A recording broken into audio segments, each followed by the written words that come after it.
Antoine Coste, bonjour. Bonjour Monsieur Fernand. Alors merci de participer à cette toute nouvelle émission où nous allons parler de vin. Oui, Vous nous rappelez de quel collège vous venez, Antoine? je viens du lycée viticole de Beaune, donc en Bourgogne. Et vous êtes à Montréal pour faire votre stage. Oui, voilà. D'ailleurs, pour un vigneron dont on parlera un peu plus tard, à Oui, Meursault, je pense. voilà, Hein. domaine La Tour Giraud. La Tour Giraud. Bon, alors on va regarder ensemble la possibilité pour un Français de vendre au Canada son vin. Est-ce que c'est un mythe, une réalité? Comment ça se passe? On va démonter un petit peu tout ça ensemble, si vous le permettez. Vous aviez 4 régions viticoles à me soumettre, je pense. Oui, donc on va prendre des cas concrets pour l'Alsace, la Bourgogne, la vallée du Rhône et le Bordelais, donc qui sont 4 régions typiques de la France. Et donc, si je souhaite vendre mon vin au Canada, si je n'ai aucun contact sur place, comment faire? Est-ce qu'il y a des personnes, des entreprises qui aident les vignerons? Oui, alors je vous dirais qu'il y a plusieurs organismes qui font ce genre de travail-là. Ce qui est important dans un premier temps, à mon avis, c'est de identifier la liste des bons agents. Oui, Au Québec, on a peut-être une vingtaine de très bons agents. ouais, Donc, peut-être commencer à communiquer avec ces agences-là. Ensuite, une fois qu'on a fait le Québec, il faut voir les autres provinces. ouais, tout à fait. L'Ontario, l'Alberta, la Ouais. Colombie-Britannique. On peut même aller déborder, aller faire un petit tour aux États-Unis. Maintenant, il faut savoir que le vigneron doit avoir des quantités quand même assez raisonnables à présenter. Ouais. En ce moment, avec l'euro aux États-Unis, ça va pas très bien. Donc, c'est pas la meilleure période, mais c'est pas non plus la plus mauvaise, puisque c'est le moment de bâtir des partenariats avec des importateurs, et D'accord, ouais. puis quand le moment va être venu, de vendre. Mais je ne vous cacherai pas qu'on commence déjà depuis pas mal de temps à vendre à beaucoup d'importateurs aux Ouais. États-Unis. Ça fonctionne bien. D'accord. Et en fait, une fois qu'on est en contact avec ces agences et ces entreprises, comment ça se déroule après? Est-ce qu'il y a un Alors, processus? oui, bonne question. Déjà, vous pouvez avoir un seul agent par province. Ah d'accord, ouais. Donc, si vous avez 4-5 agents qui communiquent avec vous de façon positive, il va falloir faire un choix. Le meilleur choix que je puisse vous recommander, c'est certainement de communiquer avec les vignerons que l'agent représente, et Ouais. puis de savoir un petit peu quels sont l'état des ventes, est-ce que Ouais, l'agent comment est ils se bon, débrouillent? est-ce qu'il est compétitif ou pas. D'accord. Donc, pour répondre à votre question, c'est tout à fait possible à partir de la France. Vous pouvez communiquer avec quelques agences, Ouais. et à partir des réponses des agences, communiquer avec les vignerons. D'accord, ouais. Et est-ce que le système de vente et d'exportation est-il le même qu'en France? Non, pas du tout. Ici, c'est le gouvernement qui achète l'alcool. D'accord. Donc, on passe par des monopoles. Au Ouais. Québec, c'est la Société des alcools du Québec. Ensuite, c'est la LCBO en Ontario, le Liquor Board à Vancouver, etc. Ouais. Donc, en fait, vous devez présenter vos produits à des agents qui, ensuite, les agents présentent les produits au monopole. D'accord. Et il y a une certaine garantie quand même, puisque vous êtes payé par le monopole. Donc, vous ne courez pas après votre argent. Ouais. C'est le gouvernement qui vous paye. C'est aussi une rente à vie. Si votre produit est accepté et qu'il passe au régulier, vous pouvez faire des milliers de caisses par mois. C'est quand même assez D'accord, ouais. intéressant. Moi, je travaille avec des vignerons qui placent plus de 500 000 bouteilles par année à la SAQ. Ouais, c'est important. C'est important pour eux. C'est un énorme marché, plus important même parfois que les marchés de la France. Mais est-ce Donc, il ne qu'il y faut a pas le négliger. est-ce qu'il y a un budget Oui, promotionnel? oui, oui, il ne faut pas s'attendre à ne rien dépenser quand on veut vendre son vin. La SAQ achète le vin, mais elle facture aussi les agences pour les frais de promotion. Hein. D'accord. Si vous voulez être dans les rangées au milieu, au bout, ou si vous voulez être dans les catalogues de la SAQ, il faut mettre des sous sur la table. D'accord. Comptez, je dirais, au moins 4 dollars la caisse. Ouais. Donc sur 2000 caisses, par exemple, c'est tout de suite un budget de 80 000 dollars. Ce budget-là, c'est à vous de voir entre le vigneron et puis l'agence comment vous allez le répartir. D'accord. Et est-ce que vous pouvez nous parler un petit peu plus en détail des appels d'offres? Comment ça se Oui. déroule? Alors, il y a des appels d'offres qui sortent de façon assez régulière, on peut dire à chaque trimestre, et même plus fréquemment en Ontario. Quand je dis à chaque trimestre, c'est au Québec. Ouais, Les appels d'offres sortent avec des dates à respecter. Vous d'accord. devez envoyer vos dossiers.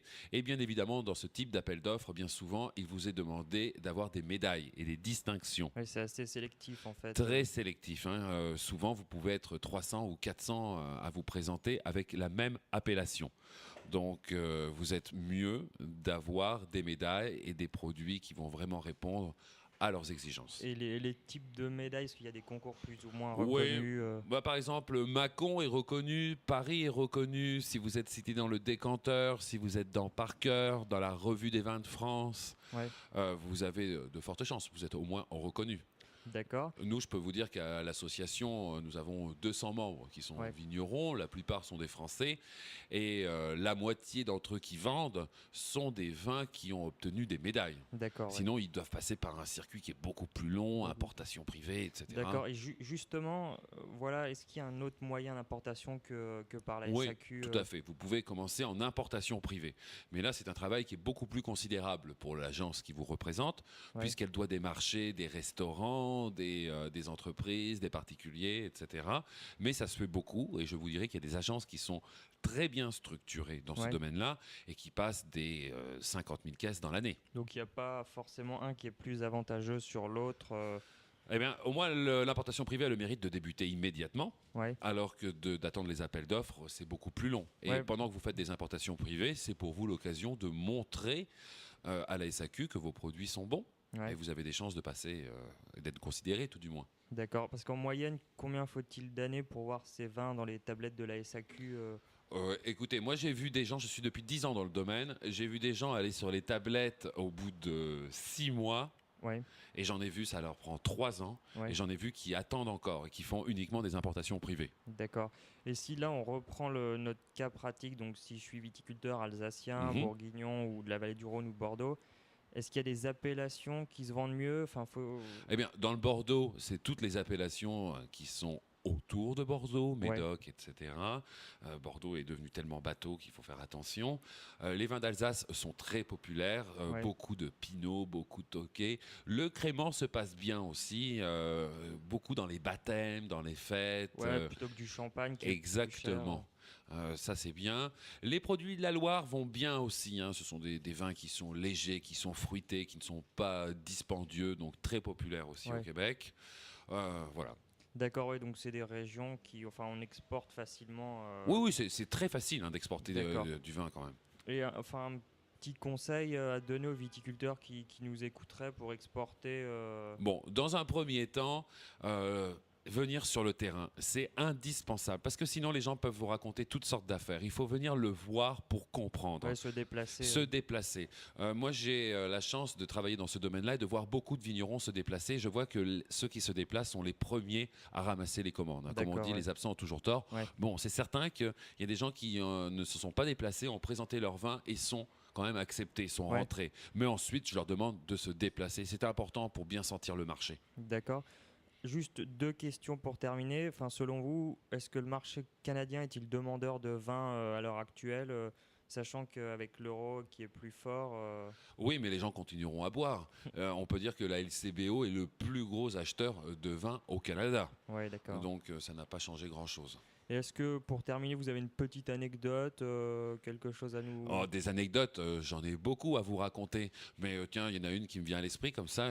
Récemment, j'ai rencontré un vigneron de Carcassonne qui s'appelait Monsieur Bousquet. Ouais. Et il était rentré au Québec par hasard. 250 000 bouteilles qu'il vend par année, c'est Ouais. quand même assez considérable.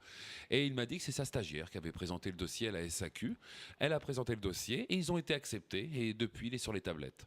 Des histoires comme ça, j'en ai beaucoup, hein, de gens qui ont présenté leur dossier avec Ouais. de bons vins et qui maintenant exportent énormément. D'accord. Il faut savoir juste se préparer et puis parler aux bonnes personnes. Et je vous le dis encore une fois, venir sur le terrain. Ouais, se déplacer, être Il en faut se contact, déplacer, oui. Il n'y a pas de miracle. Hein. C'est pas en envoyant vos bouteilles comme ça qu'on va vous envoyer un chèque et puis que tout Ouais. va fonctionner. Normal. Non, non. Bon, bah, c'est correct. Je pense qu'avec ces réponses, avec ces questions, on peut avoir des réponses. Oui, puis on vous souhaite une bonne fin de stage. Les vignerons qui nous écoutent peuvent communiquer avec nous directement. Ouais. Quant à vous, Antoine, bon succès dans la suite de votre stage. Merci.